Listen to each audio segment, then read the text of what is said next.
Boa noite, pessoal. A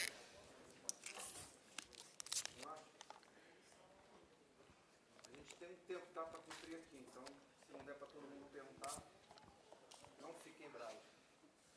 Vamos lá. Olá. Felipe Luiz, boa noite aqui, Thiago Lima do GE.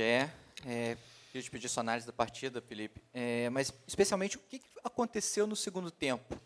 Você acha que o time se acomodou com 2-0 nessa vantagem no segundo tempo? Obrigado. Bom, foi um grande jogo, um jogo muito completo, onde dominamos, criamos muita chance. O primeiro tempo foi avassalador. Conseguimos entrar tanto pela direita, pela esquerda, por dentro algumas jogadas. Criamos muitas chances e acabamos com o resultado 2-0. No segundo tempo, obviamente que meu time não baixou, não foi nem um pouco o motivo. Eles mudaram de sistema, colocaram 5, se protegeram. Também, ao mesmo tempo, para pressionar, nossos jogadores já estavam com a perna mais cansada e acabaram, claro, nos empurrando. E não esperamos uma quartas de final da Libertadores da América sem que o adversário passe do meio campo. Isso não existe. Então, ao mesmo tempo que criamos também chances para fazer o 3-0 no segundo tempo, infelizmente por uma catástrofe do árbitro, aconteceu o que aconteceu. Felipe, aqui à sua esquerda, Renan Moura da Rádio Globo CBN. Queria saber o porquê da sua escolha pelo Luiz Araújo na vaga do Arrascaeta, o que você imaginava naquele momento ali da partida, porque muitos acreditam que o Carrascal possa ser ou vir a ser o substituto do Arrascaeta em momentos como esse, pelo investimento que foi feito, por tudo que o Flamengo fez para contratar esse jogador em momentos como esse decisivos, né? E ainda sobre a questão da arbitragem, você acredita que o Flamengo tem que fazer realmente alguma ação junto à Conmebol por uma arbitragem como essa? Que tipo de arbitragem você hoje observa? Uma arbitragem que pode ter sido até tendenciosa para manter um jogo vivo para a segunda partida? Antes do Felipe falar, vou pedir que vocês façam uma pergunta a cada um, tá bom? Ok, a escolha do Luiz Araújo pelo Arrascaeta e do Bruno Henrique pelo Pedro, porque naquele momento nossa equipe estava perdendo o domínio do jogo, estava perdendo o território, com a bola eles estavam muito bem, sem bola já não estavam voltando do mesmo jeito que estavam no começo do jogo, e nosso time começou a sofrer. Então, optei por colocar pernas. Para mim, não importa se o jogador custou 100 milhões ou se é da base. Eu coloco o que eu acredito que seja melhor para a equipe. E não importa também se ganha 5 mil ou se ganha 5 milhões. Vai jogar o que eu achar que é melhor para a equipe naquele momento. Então, eu não penso porque o clube gastou mais ou gastou menos. Eu acho que, naquele momento, eu acreditei que com o Bruno e Plata pressionando, nós iríamos recuperar esse domínio territorial, conseguiríamos pressionar melhor e com o Luiz também, que consegue ter perna para fazer toda essa ala que a gente estava precisando, que o Varela já estava precisando de ajuda. E assim foi. Nosso time já estava bem outra vez, estava saindo e conseguindo pressionar melhor o time deles. Não estávamos sofrendo em nenhum momento, mas como eu falei, né? Infelizmente o árbitro errou. Boa noite, Felipe. Aqui, Sidão Marinho da Eleitoral News. Queria falar também da arbitragem, porque pelo que aconteceu hoje, não sei se você vai querer adentrar em relação a isso. Tiveram vários lances que a arbitragem interferiu no jogo. A expulsão do Plata de forma equivocada. Tem um possível toque de mão no gol também do Estudiantes, que fez o primeiro gol para deixar a partida viva para a volta. E ainda teria uma conversa do quarto árbitro com o Estudiantes para tirar um jogador que estava fazendo muitas faltas dentro do gramado. Como você recebe isso, a sua maneira de ver toda essa arbitragem que teve dentro do campo, de que maneira você vai trabalhar com jogadores também para o jogo da volta? Porque é na Argentina e a tendência é que isso seja intensificado. Obrigado. Pois é, infelizmente hoje o árbitro quis ser protagonista do jogo.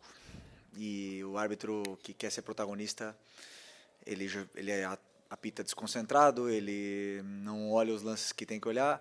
Você citou alguns, mas tem um pênalti do Lino no primeiro tempo, existem várias faltas com cartões amarelos, uma arrogância, uma prepotência extrema com os nossos jogadores e uma permissividade muito grande para o time deles. E essa arrogância, essa prepotência do senhor Andrés leva com que várias famílias hoje saiam daqui prejudicadas, né? Um trabalho todo sendo feito prejudicado por um árbitro protagonista. E a única coisa que eu gostaria é um pedido de desculpas e reconhecer o erro, né? Reconhecer, porque todo mundo erra, eu também erro. Se ele reconhecesse o erro que ele fez, que cometeu, para mim tá tudo certo, mas já sabemos que isso não vai acontecer, né? Então, não, eu vou continuar. Mas não muda nada, porque, como eu falei para meus jogadores, nós vamos ir para ganhar o primeiro jogo e, da mesma forma que foi contra o Inter, vamos ir para vencer na casa deles. É o nosso objetivo. Independente do resultado, hoje foi 2-1, poderia ter sido 1-0 para eles, poderia ter sido empate. A gente tem que ir para vencer todos os jogos e vamos fazer isso. Boa noite, Felipe. Aqui. Sim. Natália Brasil, Rádio Roquete, Damas do Esporte. Só complementando o que o amigo perguntou agora sobre a arbitragem, ele até falou na pergunta dele, mas na sua resposta você não especificou esse fato ocorrido, que o repórter que estava em campo, da detentora de direitos, trouxe a informação de que o quarto árbitro havia informado ao treinador argentino para que ele fizesse uma substituição, porque o jogador dele corria risco de ser expulso pelas entradas que estava fazendo, e que os jogadores do Flamengo teriam até mesmo cobrado, né, sobre isso. Então, eu queria saber se, de fato, vocês tiveram acesso a essa informação. E, questionado aqui, ele disse que foi apenas uma confusão entre quem teria, de fato, levado o cartão amarelo. Eles acharam que era o camisa 11, mas, na verdade, havia sido o camisa 4. Então, eu queria saber um pouquinho mais sobre esse fato especificamente. Eu não escutei, sinceramente. O que aconteceu, não vi. Se isso aconteceu, não sei nem o que falar. Não sei nem o que falar. Eles que têm que explicar. Gostaria muito que saíssem para explicar como um juiz pode ter tanta vontade de expulsar um jogador do jeito que ele expulsou o Plata. Isso está na minha cabeça, não sai. E eu gostaria muito que eles pudessem explicar. O que eu espero é que esse árbitro não apite a Libertadores daqui para frente e futuramente. Nossos jogos, Deus o livre. Felipe, aqui, você tem uma sequência que você não vai ter tanto tempo para treinar e você valoriza muito isso. Você tem um treino amanhã, um treino sábado, joga domingo contra o Vasco, e aí você tem uma viagem para a Argentina já na terça, treina na Argentina sexta e volta para o Brasil para poder enfrentar o Corinthians. Queria saber como é que está a sua equipe, assim, principalmente no quesito físico, para essa maratona de jogos aí que vai ter pela frente agora, Vasco, Corinthians, sendo que para o Flamengo, cada jogo do Campeonato Brasileiro também é uma decisão, visto aí o segundo e o terceiro lugar a poucos pontos. Obrigado. Bom, fisicamente estão todos muito bem. Estamos aí a ponto de recuperar também o Alexandro, talvez o Jorginho. E o Eric também está já no campo, né? Ainda falta um tempo para ele, mas acredito que todos eles estão muito bem. Eu vejo nos treinamentos, vejo na vontade que todos têm de jogar e de competir, então estamos preparados para essa maratona. Eu acredito que quanto mais eles jogam, melhor eles se sentem, e vamos ter dias suficientes para recuperar para essa maratona de jogos. Felipe, aqui no meio, tudo bem? Boa noite. Gabriel Orfan, canal Paparazzo Rubro Negro, Revista Placar. Felipe, ainda falando um pouco sobre a questão da arbitragem, você falou da expulsão do Plata. A gente viu uma reclamação do Plata nas redes sociais, falando da ausência da análise do VAR também no lance que resultou sua expulsão. Poderia até mesmo ser considerado um pênalti para o Flamengo ali, estava próximo da entrada da área, não sabe muito bem se foi dentro ou se foi fora. Mas eu queria que você falasse também sobre a ausência do VAR em certos momentos, em certos lances que acabam, que, como você falou, todo mundo pode errar, a arbitragem pode errar, é normal ali na questão do jogo, mas o VAR tem a possibilidade do replay, de enxergar vários ângulos. Como é que você enxerga a ausência do VAR em alguns momentos específicos da partida que pode acabar prejudicando os clubes? Obrigado. Como eu falei na pergunta anterior, a única coisa que eu espero é que não se fale de arbitragem. Para isso, eles têm que fazer o trabalho deles. Toda vez tem que vir aqui e falar.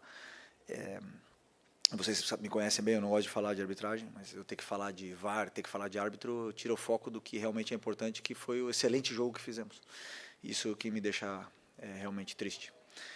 Mas no lance da expulsão em concreto, eu acho que até a regra diz que ele não poderia ter entrado o VAR, né? Nas outras sim, mas fazer o que passou. Vamos para a próxima. Felipe, tudo bem? Boa noite. Júlio Miguel Neto, da Rubro-News TV. Nos últimos jogos, tem sido notório que o ponto forte do Flamengo tem sido esse Jorginho, Saul e Arrasca, né? Muito sólido esse meio-campo do Flamengo ofensivamente. E, justamente, num determinado momento do jogo, você não tinha os três. O Jorginho, que não atuou, Saul saiu, né? E teve a situação do Arrasca, que você retira ele. Sobre ainda pegando a situação do Carrascal, a gente viu o Plata jogando por dentro. O Luiz jogou mais pelo lado direito. O Plata fazendo essa função um pouco mais central. E por isso eu queria saber a opção de você manter o Plata por dentro e por que não colocar o Carrascal na função do Plata. O que você analisou sobre isso? Porque o Plata jogou de 9 e o Bruno Henrique jogou no lugar do Arrascaeta. O Plata estava no lugar do Pedro e o Luiz entrou no lugar do Plata. Então, simples. Eu conheço o Bruno e o Plata quando jogam juntos, já se entendem muito bem, foram campeões da Supercopa do Brasil jogando juntos. Sei como eles pressionam, como eles atacam o espaço, como eles se complementam e não é o motivo. Não foi nenhum desses o motivo do time não ter sofrido a expulsão. Não é esse o motivo. O time tinha recuperado o controle territorial e estava melhor no campo. Mas quando acontece a expulsão, nós ficamos com um a menos. Aí o jogo já fica totalmente desconfigurado. Mas até então essa substituição nos levou outra vez à área do Estudiantes com o controle absoluto do jogo e principalmente da nossa fase defensiva melhorou, que era o que para mim estava precisando e nós estava perdendo muito terreno com o cansaço do Pedro e do Arrasca. Felipe, aqui, Raíza Simplício da Gol Brasil e da Placar.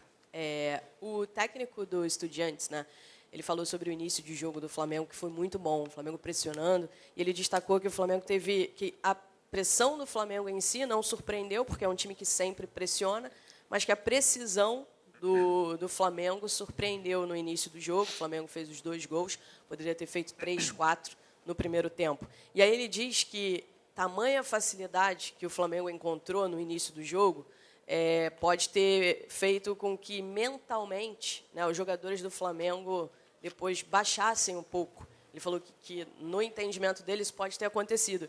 Eu queria saber de você se de fato isso pode acontecer, ter acontecido no decorrer do jogo.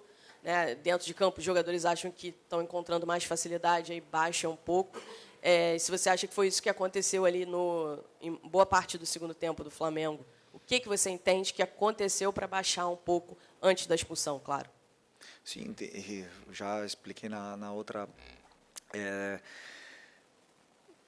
Ele mudou de sistema e o nosso time estava preparado para marcar de uma forma e ele mudou de sistema no segundo tempo até os jogadores se encontrarem, entenderem como pressionar. Ele ganhou. Os jogadores ganharam tempo, conseguiram sair da pressão com mais facilidade, mas mesmo assim, esses mesmos jogadores criaram 3 chances de gol, 2 claras e uma terceira ou quarta ali com o Plata e com o Lino, também chances de gol para poder fazer o terceiro no segundo tempo. E não sofremos defensivamente, né? E já começávamos a sofrer depois com o cansaço, mentalmente não. Felipe, Isaac do Flavoz, indo na mesma situação que a Raíssa colocou da fala do treinador, da questão do mental, ele também disse que o mental dele é forte, que vai usar muito isso para poder virar o jogo na volta. Como é que está o mental do Flamengo? Porque ele falou do mental dele. Puder falar um pouquinho do mental do Flamengo, ainda mais depois de uma situação infeliz como essa, da arbitragem, com aquela situação do Plata não querendo nem sair do campo. Como é que está o mental do Flamengo para enfrentar os Estudiantes lá? Conhecemos bem os argentinos e como eles são competitivos e como eles lutam por cada centímetro do campo. Normal que o mental deles sempre esteja forte, porque é da cultura, né? Mas o nosso time, sabemos que fizemos um grande jogo. Fizemos um jogo muito completo em todos os sentidos e, infelizmente, tomamos um gol que diminuiu essa vantagem nossa no último minuto, com uma mão duvidosa, mas os jogadores sabem bem o que fizeram. Nosso mental tem que estar o melhor possível para jogar contra o Vasco nesse final de semana, para poder tentar fazer um jogo e continuar na nossa caminhada. Como eu falei para vocês, esse grupo tem muita ambição, é um grupo muito ambicioso e querem fazer história. E vamos continuar trabalhando para isso. Felipe, Simon Ledo, do Coluna do Fla. A minha pergunta ainda é uma sequência sobre isso. A gente viu o Danilo, por exemplo, se negando a apertar a mão do árbitro no final, né? E a gente imagina como os jogadores devem estar revoltadíssimos lá dentro. Se nós aqui já estávamos comentando isso, é natural que eles, que são desenvolvidos direto, estejam bastante chateados. A gente sabe que a pressão lá na Argentina costuma ser bem pior ainda, né? E os árbitros tendem a ser ainda mais caseiros. O que você pretende fazer para que trabalhe esse lado emocional do grupo e que eles consigam lidar com isso lá? Continuar jogando da mesma forma que viemos jogando todos os jogos desde o começo do ano. Jogando futebol. Dentro do campo são os mesmos metros, os mesmos jogadores, e nós temos que ganhar jogando futebol, mais nada. E sei que a minha equipe vai para fazer isso. Vamos tentar fazer um jogo perfeito, do mesmo jeito que foi aqui, para tentar vencer. Oi, Felipe aqui, David Sharp, do Antenados na Jogada. É incontestável a arbitragem, o quanto atrapalhou, não tem como dizer o contrário. Mas, assim, o Flamengo poderia, como você mesmo disse, fazer mais gols no primeiro tempo, teve pelo menos mais uma chance clara e meia, digamos assim. Só que depois disso, fez o segundo gol muito cedo, com 9 minutos. Teve mais 2 chances e, a partir dos 30, eu vi que talvez tenha se acomodado um pouco, não sei se você tem a mesma visão. Inclusive, não estava marcando nem tão alto e nem tão baixo. Deu uma recuada, mas em alguns momentos não estava pressionando tanto. Queria que você comentasse isso, se concorda ou não, e principalmente, se pudesse comparar em relação às goleadas que o Flamengo deu no Campeonato Brasileiro, por que não foi parecido, sendo que é um jogo de Libertadores e o saldo faz tanta diferença nessa eliminatória? Porque quartas de Libertadores. E tem um time que chegou nas quartas da Libertadores e está entre os 8 melhores da América. Não existe jogo fácil, né? Realmente, você falou, nos primeiros 30 minutos, praticamente um amasso e tudo mais, e os jogadores cansam, e os jogadores adversários também reagem e mudam e se adaptam e começam a entender um pouco melhor o jogo e trocar as marcas que eles tinham e começam a se ajustar dentro do campo, e claro que eles vão jogar, obviamente, não esperávamos outra coisa. Vou fazer outro exercício. Se tivesse começado tomando gol com 1 minuto e virado no último minuto, agora estaríamos aqui super felizes e tudo mais. Então, o resultado final é o que ficou, mas o que foi feito no campo, não me engana. Tudo o que foi feito no campo hoje foi tudo planejado. Os jogadores entenderam a perfeição, tiveram, como o teu companheiro falou, né, sobre tecnicamente estar praticamente perfeitos, e esse é o caminho. Temos que continuar do mesmo jeito para poder vencer lá. É o único caminho. Felipe, Gil Carvalho, Rádio Superando Gigantes Esportes, muito boa noite, parabéns pela vitória. Ô Felipe, eu observo que nós somos o único país da América do Sul a falar português. São 12 países, 11 falam espanhol, o Brasil é o único país que fala português. Quando a gente pensa num formigueiro, né, a gente vê o Brasil e os outros países. Você acha que é possível que esse formigueiro talvez esteja se armando, porque os protagonistas do futebol na América do Sul ultimamente têm sido os clubes brasileiros? Qual a sua opinião sobre isso? Não, nada disso. Na minha opinião, vai ganhar o melhor. Essa é a minha opinião. Jamais estaremos falando aqui de uma manipulação, isso não existe no futebol. Na minha opinião, existem erros graves, e onde os que erram têm que pagar as consequências, né? E isso é uma coisa que acontece. Mas vamos ver o que vai acontecer no final dessa Libertadores, mas nós vamos lutar até o último segundo, porque queremos muito chegar nessa final. Aqui, Felipe, boa noite. Marcos Martins, do canal da QSRN. Você ressaltou na última coletiva a importância do Jorge Carrascal, principalmente como uma reposição, um substituto para o Arrascaeta. Hoje você acabou substituindo o Arrascaeta e não utilizando o Carrascal. Queria a tua avaliação em cima disso. Talvez o jogo não precisasse do Carrascal para uma maior retenção de bola no meio campo, mais criatividade. Não é uma crítica ao Luiz, até porque não foi por essa razão que o Flamengo sofreu o gol, evidentemente, mas só a sua avaliação em cima não ter utilizado o Carrascal no jogo de hoje. Porque o Plata foi expulso. A próxima troca provavelmente seria uma delas, né? Seria o Carrascal pelo Plata, o Bruno iria jogar de 9 e o Carrascal jogaria ali.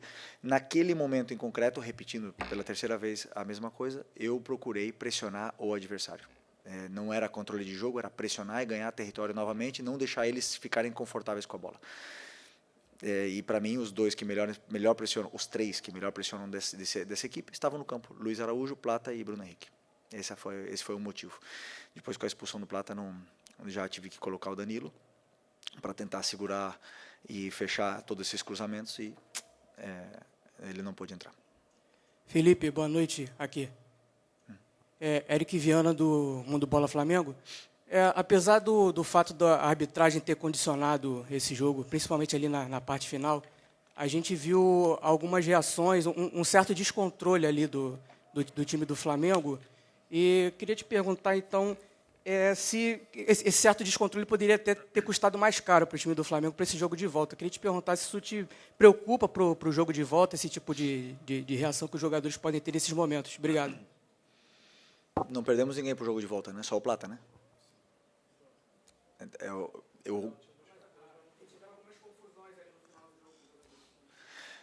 O juiz totalmente descontrolado, é claro que irrita jogadores, não tem como.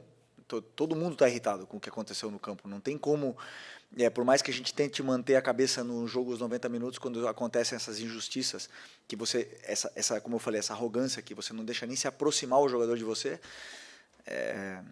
claro que essas coisas vão acontecendo.